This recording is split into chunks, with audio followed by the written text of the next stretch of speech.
good evening, and welcome back to another night of shared stories. Tonight we open a candlelit book of Grimm tales and wander the old paths of German folklore.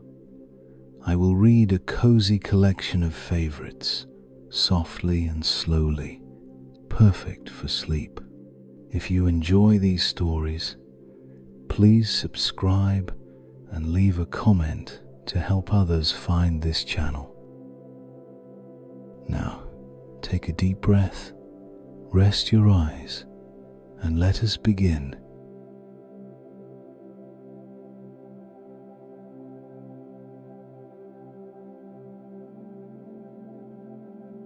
The Golden Bird. A certain king had a beautiful garden, and in the garden stood a tree which bore golden apples. These apples were always counted, and about the time when they began to grow ripe, it was found that every night one of them was gone. The king became very angry at this, and ordered the gardener to keep watch all night under the tree. The gardener set his eldest son to watch, but about 12 o'clock he fell asleep, and in the morning another of the apples was missing. Then the second son was ordered to watch, and at midnight he too fell asleep, and in the morning another apple was gone. Then the third son offered to keep watch, but the gardener at first would not let him, for fear some harm should come to him. However, at last he consented, and the young man laid himself under the tree to watch. As the clock struck 12, he heard a rustling noise in the air, and a bird came flying that was of pure gold. And as it was snapping at one of the apples with its beak, the gardener's son jumped up and shot an arrow at it, but the arrow did the bird no harm, only it dropped a golden feather from its tail and then flew away. The golden feather was brought to the king in the morning, and all the council was called together. Everyone agreed that it was worth more than all the wealth of the kingdom, but the king said, "One feather is of no use to me. I must have the whole bird." Then the gardener's eldest son set out and thought to find the golden bird very easily. And when he had gone but a little way, he came to a wood, and by the side of the wood he saw a fox sitting. So he took his bow and made ready to shoot at it. Then the fox said, "Do not shoot me, for I will give you good counsel. I know what your business is, and that you want to find the golden bird. You will reach a village in the evening, and when you get there, you will see two inns opposite to each other, one of which is very pleasant and beautiful to look at. Go not in there, but rest for the night in the other, though it may appear to you to be very poor and mean." But the son thought to himself, "What can such a beast as this know about the matter?" So he shot his arrow at the fox, but he missed it, and it set up its tail above its back and ran into the wood. Then he went his way, and in the evening came to the village where the two inns were, and in one of these were people singing and dancing and feasting, but the other looked very dirty and poor.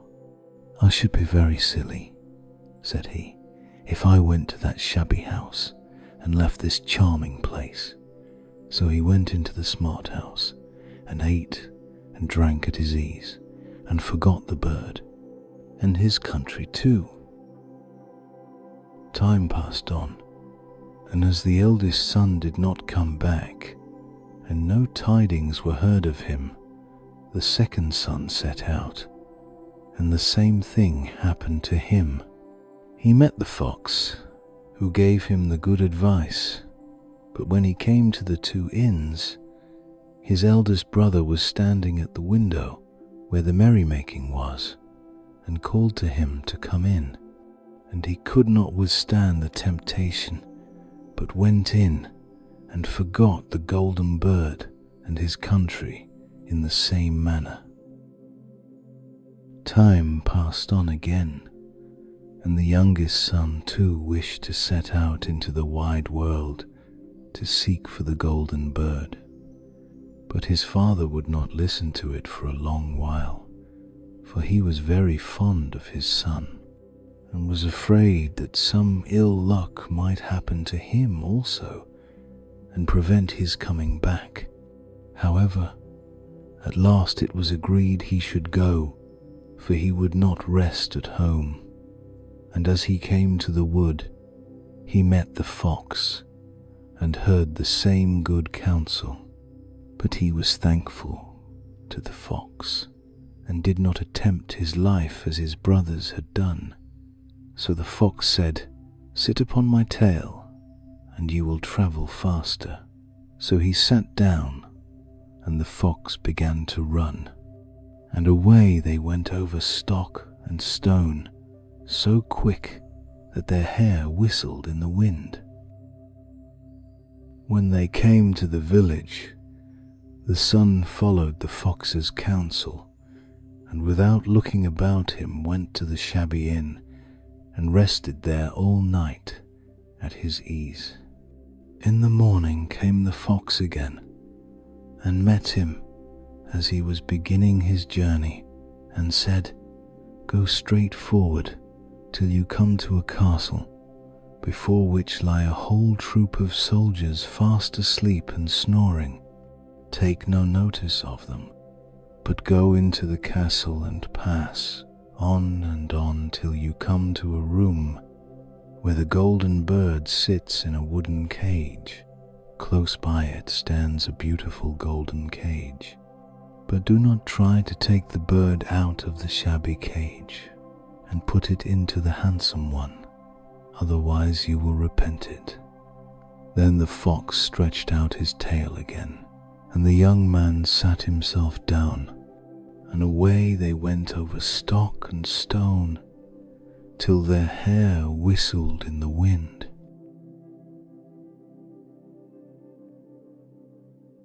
Before the castle gate, all was as the fox had said.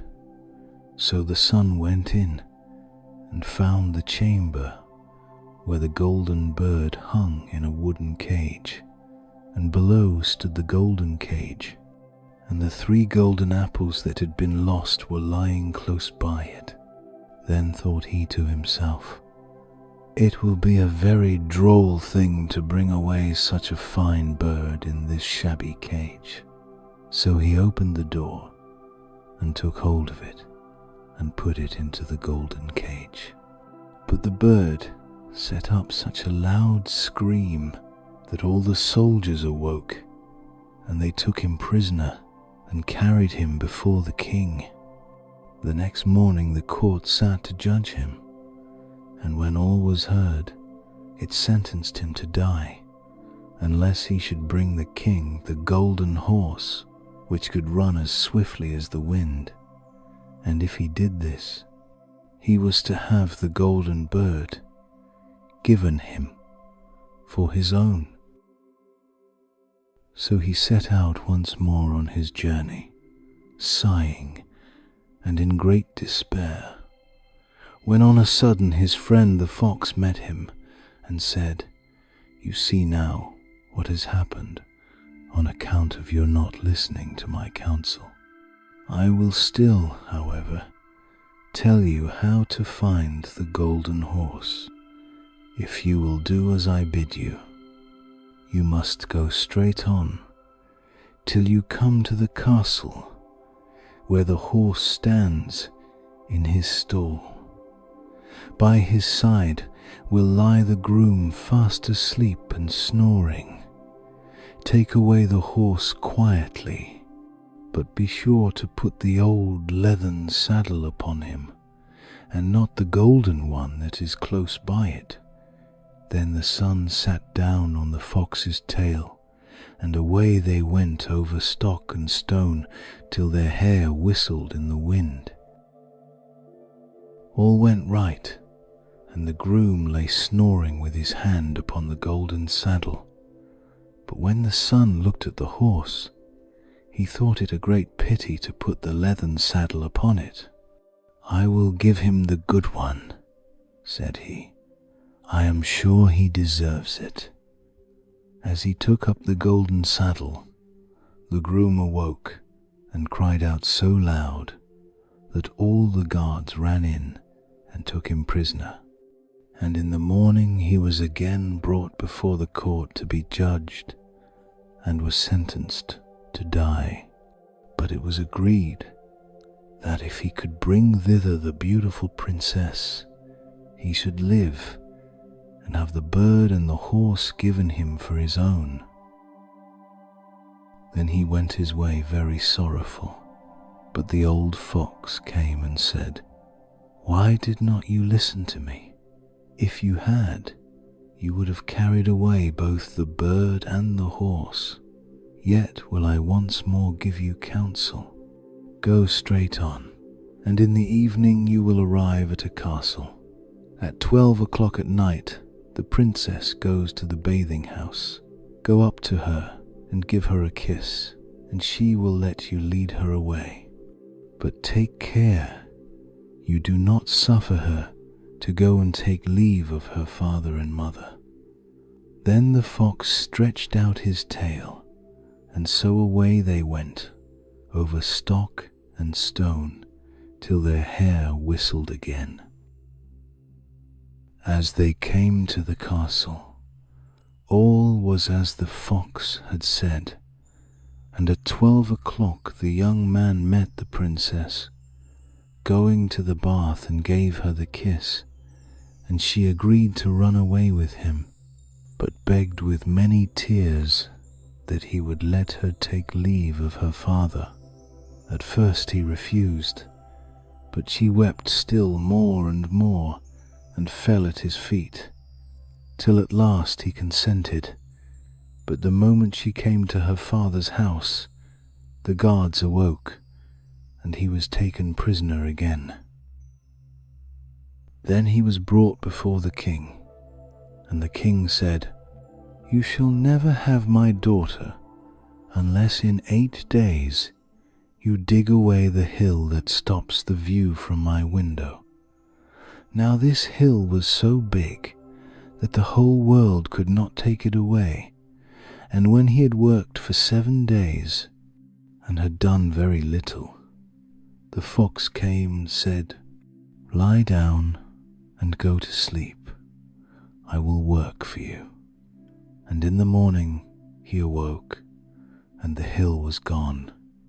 So he went merrily to the king, and told him that now that it was removed, he must give him the princess. Then the king was obliged to keep his word, and away went the young man and the princess. And the fox came and said to him, "We will have all three, the princess, the horse, and the bird." "Ah," said the young man, "that would be a great thing, but how can you contrive it?" "If you will only listen," said the fox, "it can be done. When you come to the king, and he asks for the beautiful princess, you must say, 'Here she is.'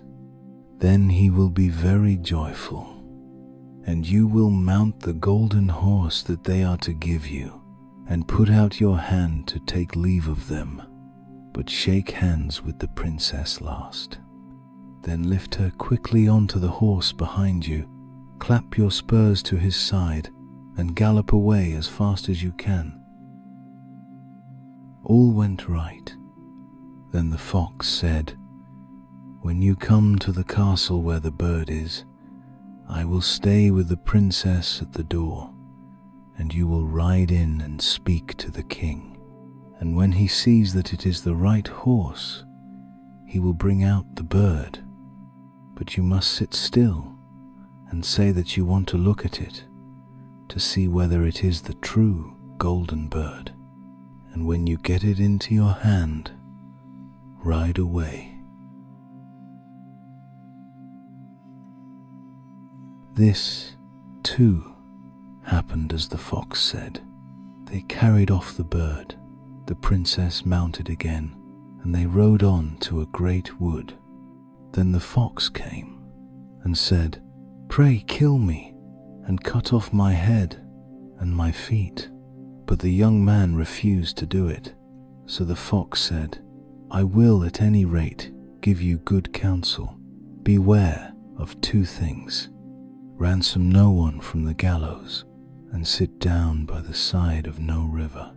Then away he went.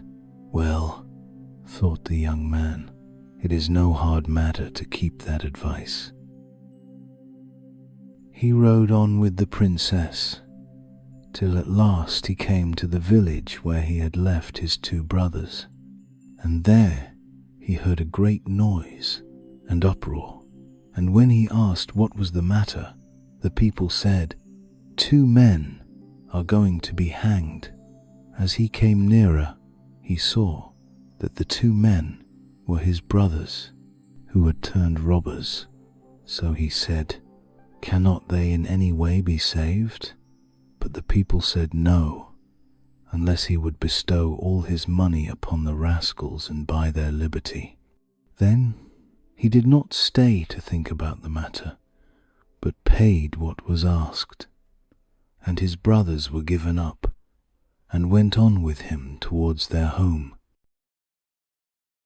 And as they came to the wood where the fox first met them, it was so cool and pleasant that the two brothers said, "Let us sit down by the side of the river and rest a while to eat and drink."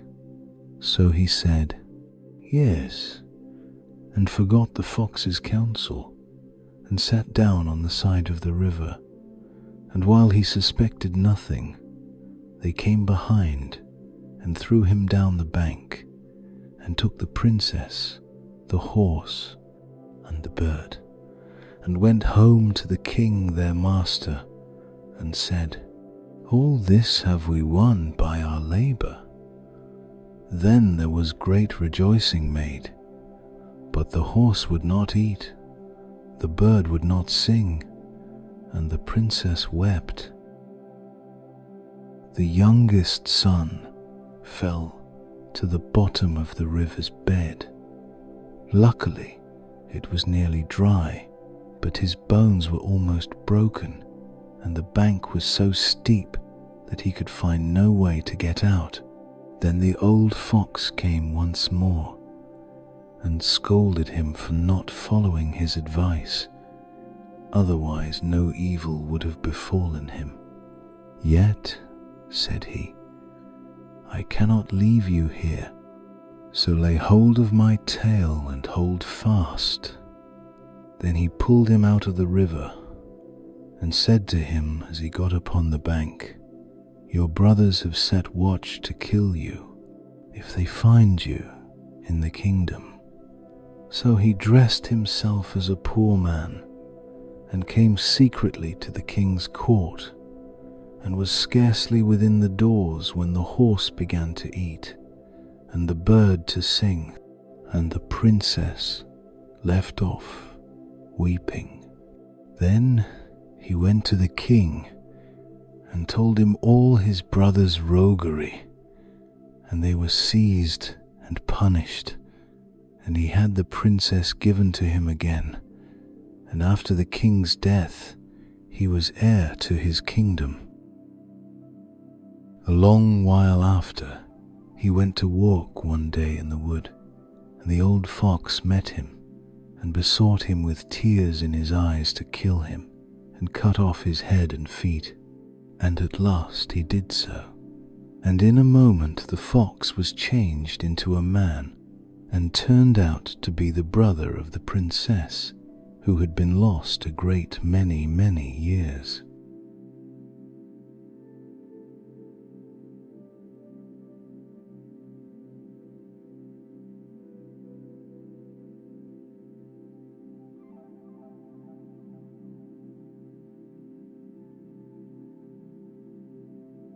Hansel and Gretel. Hard by a great forest dwelt a poor woodcutter with his wife and his 2 children. The boy was called Hansel and the girl Gretel. He had little to bite and to break, and once, when great dearth fell on the land, he could no longer procure even daily bread. Now when he thought over this by night in his bed, and tossed about in his anxiety, he groaned and said to his wife, "What is to become of us? How are we to feed our poor children when we no longer have anything even for ourselves?" "I'll tell you what, husband," answered the woman. "Early tomorrow morning we will take the children out into the forest to where it is the thickest. There we will light a fire for them and give each of them 1 more piece of bread, and then we will go to our work and leave them alone. They will not find the way home again, and we shall be rid of them." "No, wife," said the man, "I will not do that. How can I bear to leave my children alone in the forest? The wild animals would soon come and tear them to pieces." "Oh, you fool," said she, "then we must all 4 die of hunger. You may as well plane the planks for our coffins." And she left him no peace until he consented. "But I feel very sorry for the poor children all the same," said the man. The 2 children had also not been able to sleep for hunger, and had heard what their stepmother had said to their father. Gretel wept bitter tears and said to Hansel, "Now all is over with us."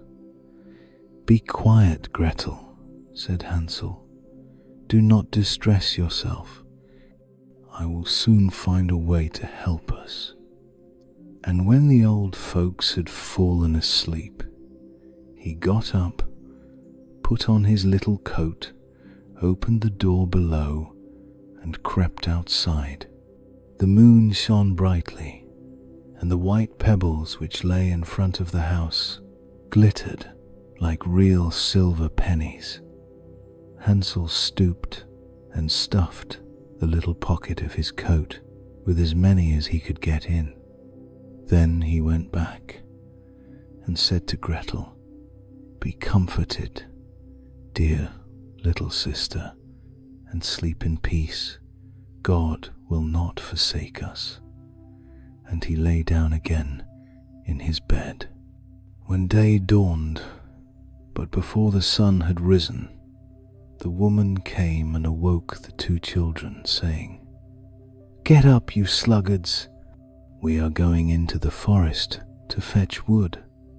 She gave each a little piece of bread and said, "There is something for your dinner, but do not eat it up before then, for you will get nothing else." Gretel took the bread under her apron, as Hansel had the pebbles in his pocket. Then they all set out together on the way to the forest. When they had walked a short time, Hansel stood still and peeped back at the house, and did so again and again. His father said, "Hansel, what are you looking at there and staying behind for? Pay attention, and do not forget how to use your legs."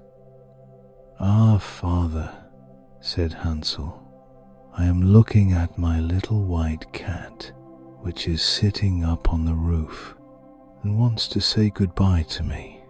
The wife said, "Fool, "That is not your little cat. That is the morning sun which is shining on the chimneys." Hansel, however, had not been looking back at the cat, but had been constantly throwing one of the white pebble stones out of his pocket on the road. When they had reached the middle of the forest, the father said, "Now, children, pile up some wood, and I will light a fire that you may not be cold."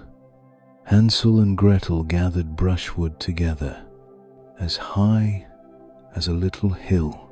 The brushwood was lighted, and when the flames were burning very high, the woman said, "Now, children, lay yourselves down by the fire and rest. We will go into the forest and cut some wood. When we have done, we will come back and fetch you away." Hansel and Gretel sat by the fire, and when noon came, each ate a little piece of bread, and as they heard the strokes of the wood axe, they believed that their father was near. It was not the axe, however, but a branch which he had fastened to a withered tree, which the wind was blowing backwards and forwards. And as they had been sitting such a long time, their eyes closed with fatigue, and they fell fast asleep. When at last they awoke, it was already dark night. Gretel began to cry and said, "How are we to get out of the forest now?"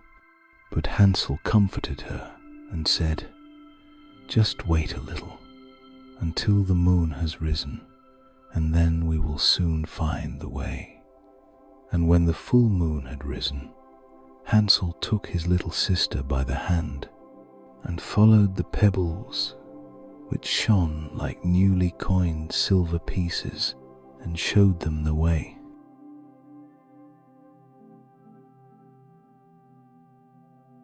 They walked the whole night long, and by break of day came once more to their father's house.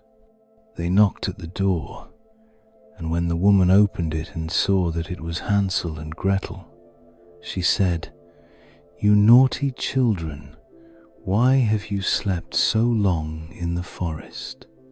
We thought you were never coming back at all." The father, however, rejoiced, for it had cut him to the heart to leave them behind alone.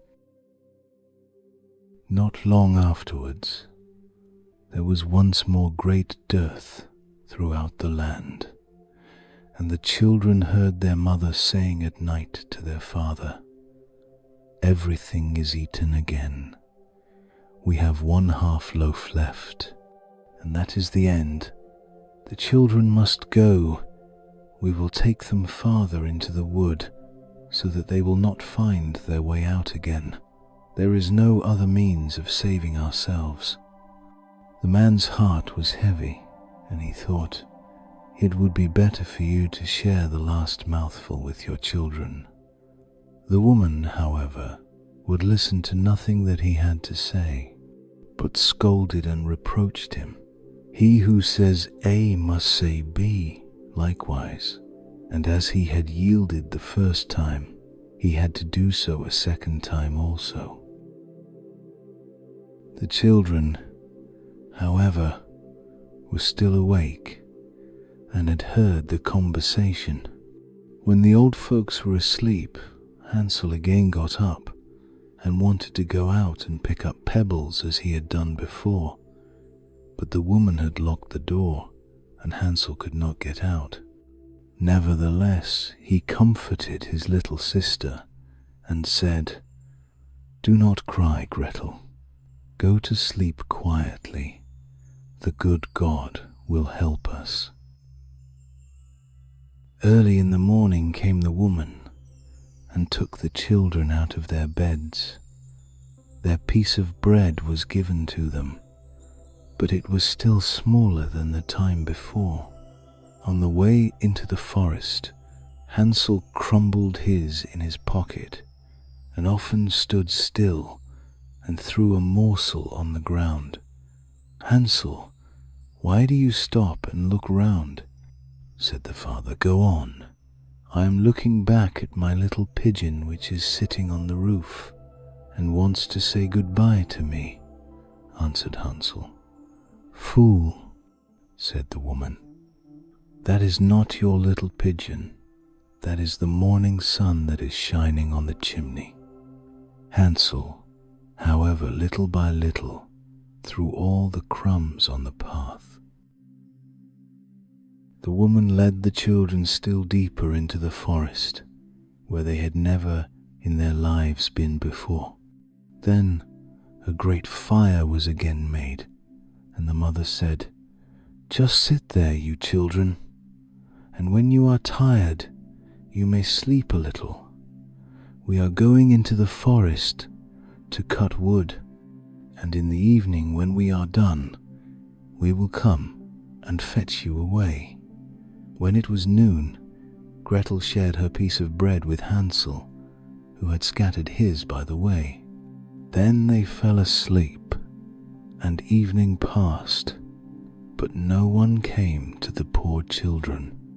They did not awake until it was dark night, and Hansel comforted his little sister and said, "Just wait, Gretel, until the moon rises, and then we shall see the crumbs of bread which I have strewn about. They will show us our way home again." When the moon came, they set out, but they found no crumbs, for the many thousands of birds which fly about in the woods and fields had picked them all up. Hansel said to Gretel, "We shall soon find the way," but they did not find it.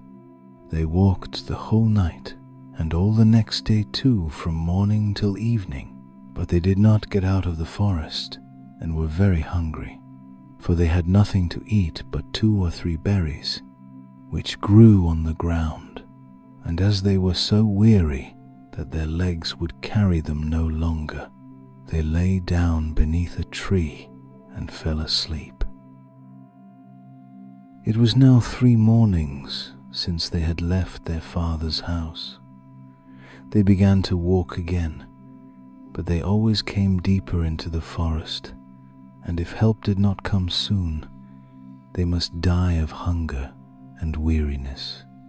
When it was midday, they saw a beautiful snow-white bird sitting on a bough, which sang so delightfully that they stood still and listened to it.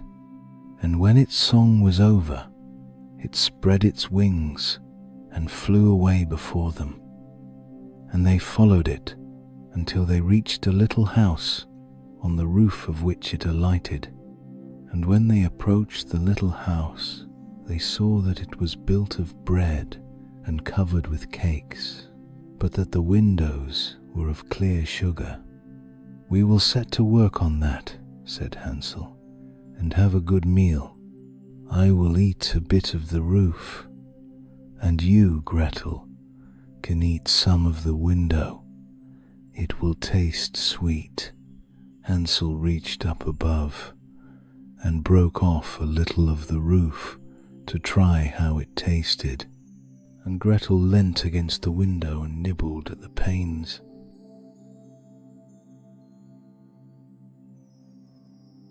Then a soft voice cried from the parlour, "Nibble, nibble, gnaw. Who is nibbling at my little house?" The children answered, "The wind, the wind, the heaven-born wind," and went on eating without disturbing themselves. Hansel, who liked the taste of the roof, tore down a great piece of it, and Gretel pushed out the whole of one round window pane, sat down, and enjoyed herself with it. Suddenly the door opened, and a woman as old as the hills, who supported herself on crutches, came creeping out. Hansel and Gretel were so terribly frightened that they let fall what they had in their hands.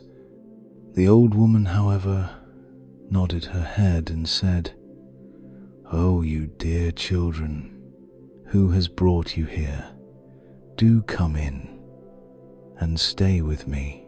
No harm shall happen to you." She took them both by the hand and led them into her little house. Then good food was set before them, milk and pancakes with sugar, apples and nuts. Afterwards, 2 pretty little beds were covered with clean white linen, and Hansel and Gretel lay down in them and thought they were in heaven. The old woman had only pretended to be so kind. She was in reality a wicked witch who lay in wait for children and had only built the little house of bread in order to entice them there. When a child fell into her power, she killed it, cooked and ate it, and that was a feast day with her. Witches have red eyes and cannot see far, but they have a keen scent like the beasts and are aware when human beings draw near.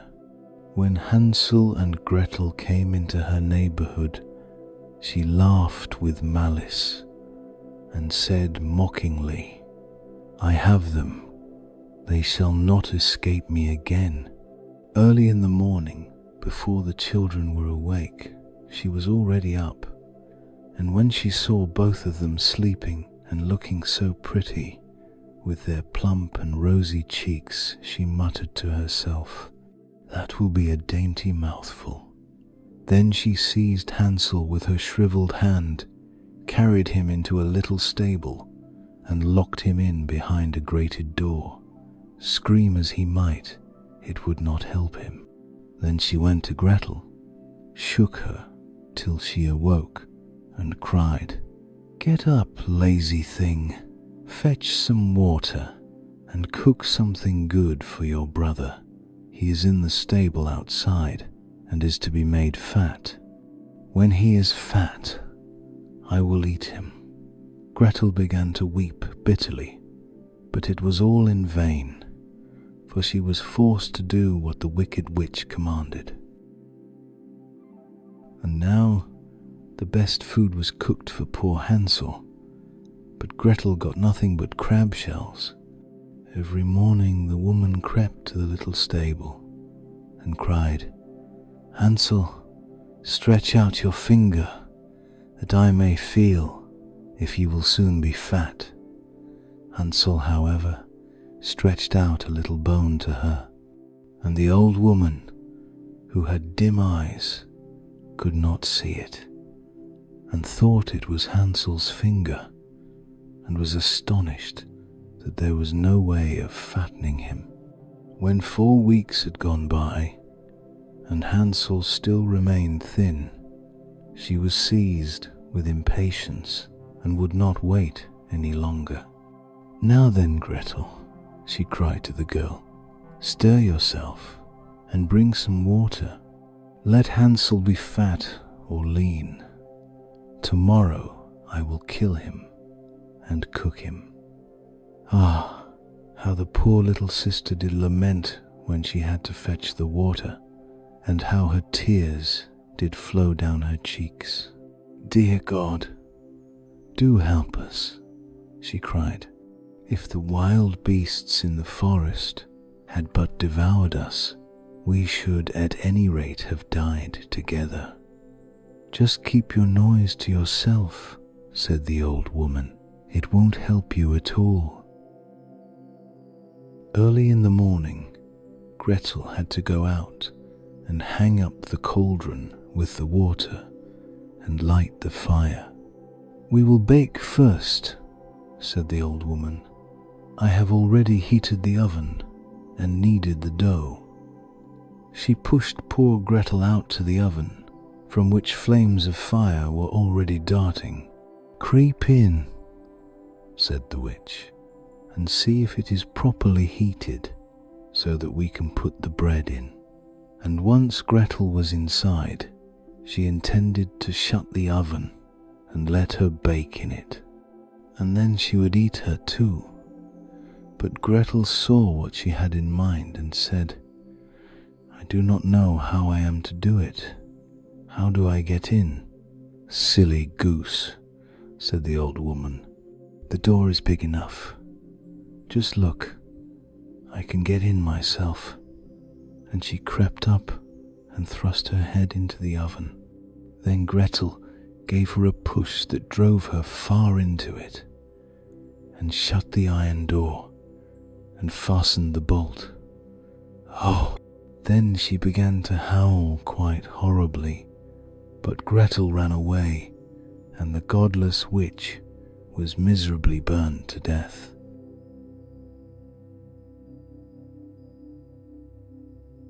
Gretel, however, ran like lightning to Hansel, opened his little stable and cried, "Hansel, we are saved! The old witch is dead!" Then Hansel sprang like a bird from its cage when the door is opened. How they did rejoice and embrace each other and dance about and kiss each other. And as they had no longer any need to fear her, they went into the witch's house, and in every corner there stood chests full of pearls and jewels. "These are far better than pebbles," said Hansel, and thrust into his pockets whatever could be got in. And Gretel said, "I too will take something home with me," and filled her pinafore full. "But now we must be off," said Hansel, "that we may get out of the witch's forest." When they had walked for 2 hours, they came to a great stretch of water. "We cannot cross," said Hansel. "I see no footplank and no bridge." "And there is also no ferry," answered Gretel, "but a white duck is swimming there. If I ask her, she will help us over." Then she cried, little duck, dost thou see? Hansel and Gretel are waiting for thee. There's never a plank or bridge in sight. Take us across on thy back so white." The duck came to them, and Hansel seated himself on its back and told his sister to sit by him. "No," replied Gretel, "that will be too heavy for the little duck. She shall take us across, one after the other." The good little duck did so, and when they were once safely across and had walked for a short time, the forest seemed to be more and more familiar to them, and at length they saw from afar their father's house. Then they began to run, rushed into the parlour, and threw themselves round their father's neck. The man had not known one happy hour since he had left the children in the forest. The woman, however, was dead. Gretel emptied her pinafore until pearls and precious stones ran about the room, and Hansel threw one handful after another out of his pocket to add to them. Then all anxiety was at an end, and they lived together in perfect happiness. My tale is done, there runs a mouse. Whosoever catches it may make himself a big fur cap out of it.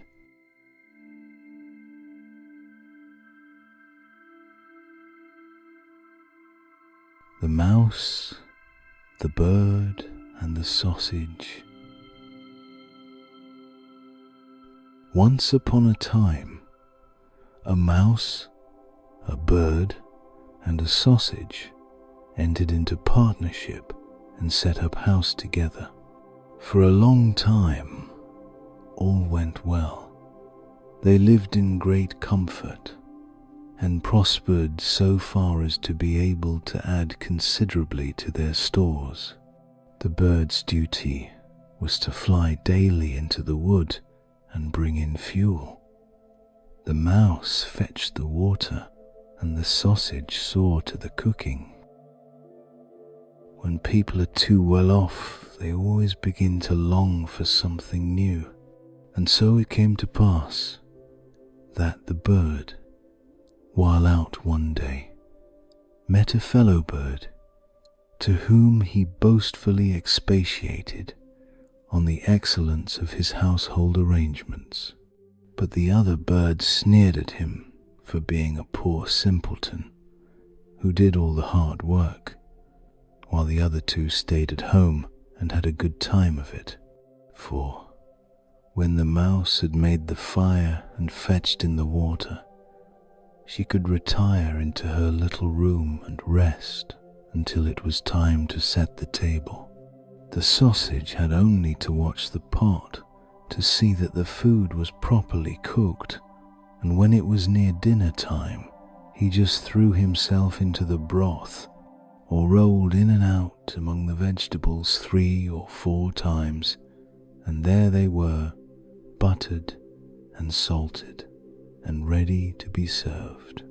Then, when the bird came home and had laid aside his burden, they sat down to table, and when they had finished their meal, they could sleep their fill till the following morning, and that was really a very delightful life.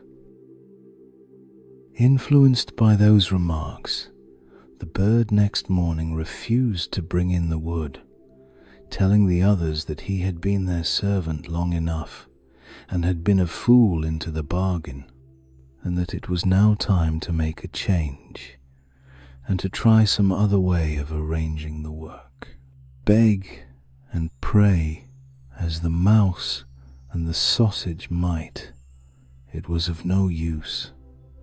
The bird remained master of the situation, and the venture had to be made. They therefore drew lots, and it fell to the sausage to bring in the wood, to the mouse to cook, and to the bird to fetch the water. And now, what happened? The sausage started in search of wood, the bird made the fire, and the mouse put on the pot, and then these two waited till the sausage returned with the fuel for the following day. But the sausage remained so long away that they became uneasy, and the bird flew out to meet him.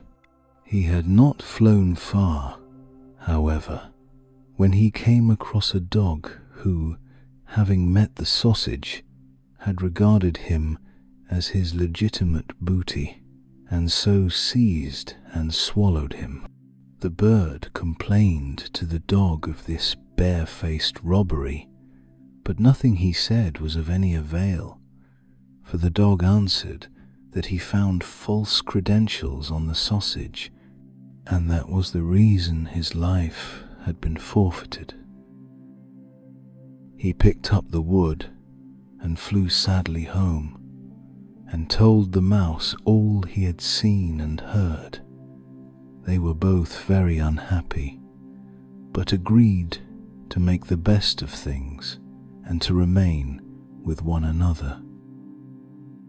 So now the bird set the table, and the mouse looked after the food, and, wishing to prepare it in the same way as the sausage, by rolling in and out among the vegetables to salt and butter them, she jumped into the pot, but she stopped short long before she reached the bottom, having already parted not only with her skin and hair, but also with life. Presently the bird came in and wanted to serve up the dinner, but he could nowhere see the cook. In his alarm and flurry, he threw the wood here and there about the floor, called and searched, but no cook was to be found. Then some of the wood that had been carelessly thrown down caught fire and began to blaze. The bird hastened to fetch some water, but his pail fell into the well, and he after it, and as he was unable to recover himself, he was drowned.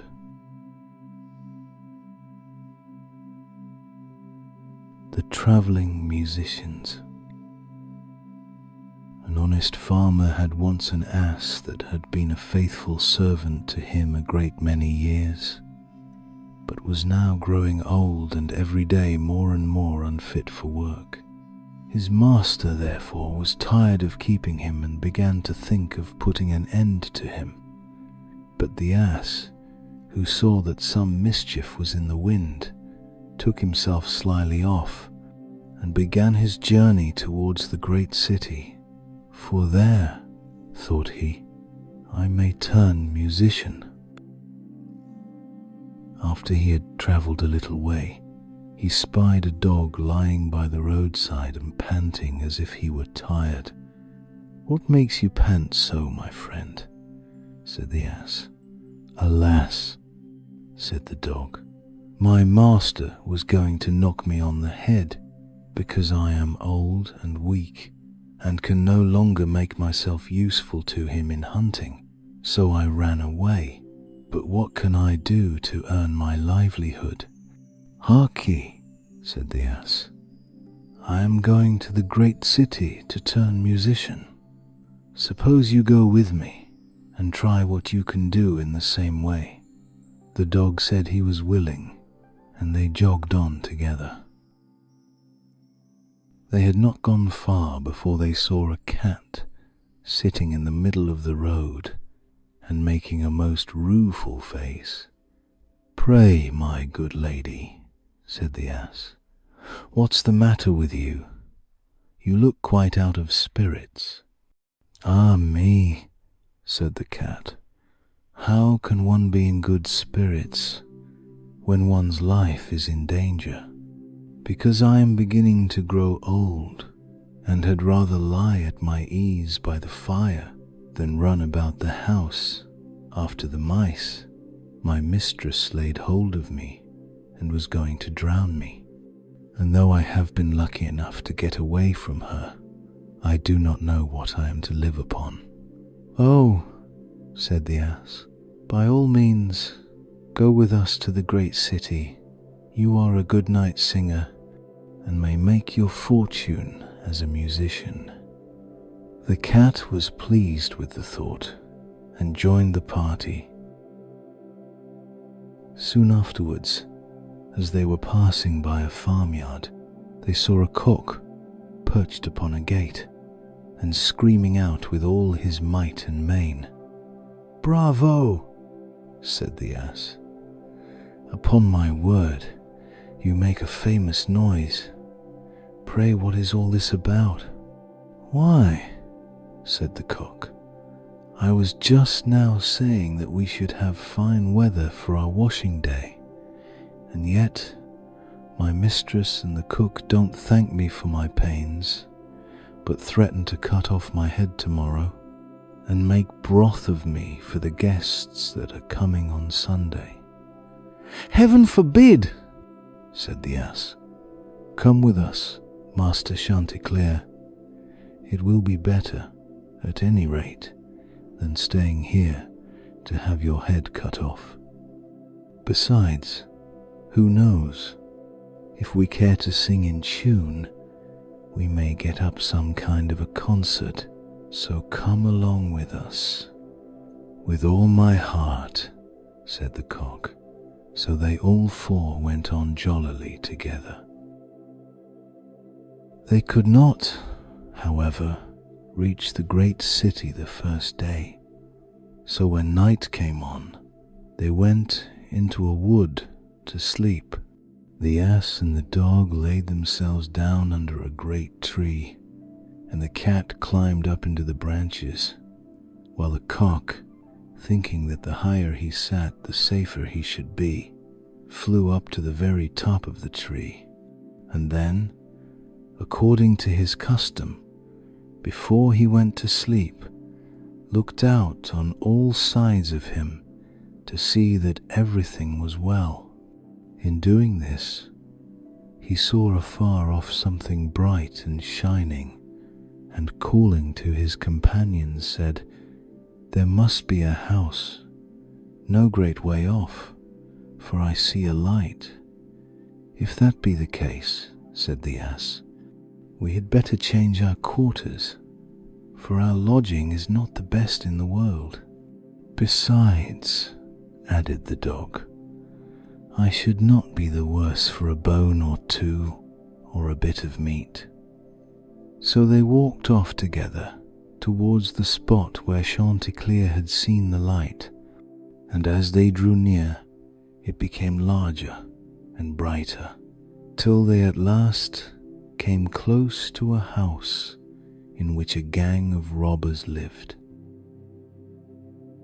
The ass, being the tallest of the company, marched up to the window and peeped in. "Well, donkey," said Chanticleer, "what do you see?" "What do I see?" replied the ass. "Why, I see a table spread with all kinds of good things and robbers sitting round it making merry." "That would be a noble lodging for us," said the cock. "Yes," said the ass, "if we could only get in." So they consulted together how they should contrive to get the robbers out, and at last they hit upon a plan. The ass placed himself upright on his hind legs, with his forefeet resting against the window. The dog got upon his back, the cat scrambled up to the dog's shoulders, and the cock flew up and sat upon the cat's head. When all was ready, a signal was given, and they began their music. The ass brayed, the dog barked, the cat mewed, and the cock screamed, and then they all broke through the window at once and came tumbling into the room amongst the broken glass with a most hideous clatter. The robbers, who had been not a little frightened by the opening concert, had now no doubt that some frightful hobgoblin had broken in upon them and scampered away as fast as they could.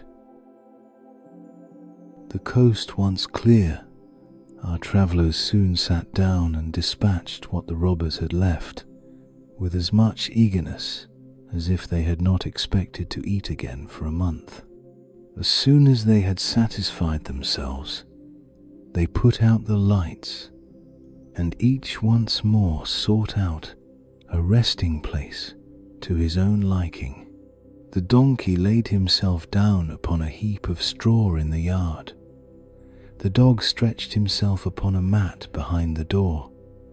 The cat rolled herself up on the hearth before the warm ashes, and the cock perched upon a beam on the top of the house.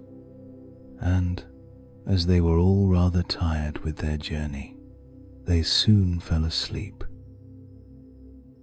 But about midnight, when the robbers saw from afar that the lights were out and that all seemed quiet, they began to think that they had been in too great a hurry to run away, and one of them, who was bolder than the rest, went to see what was going on.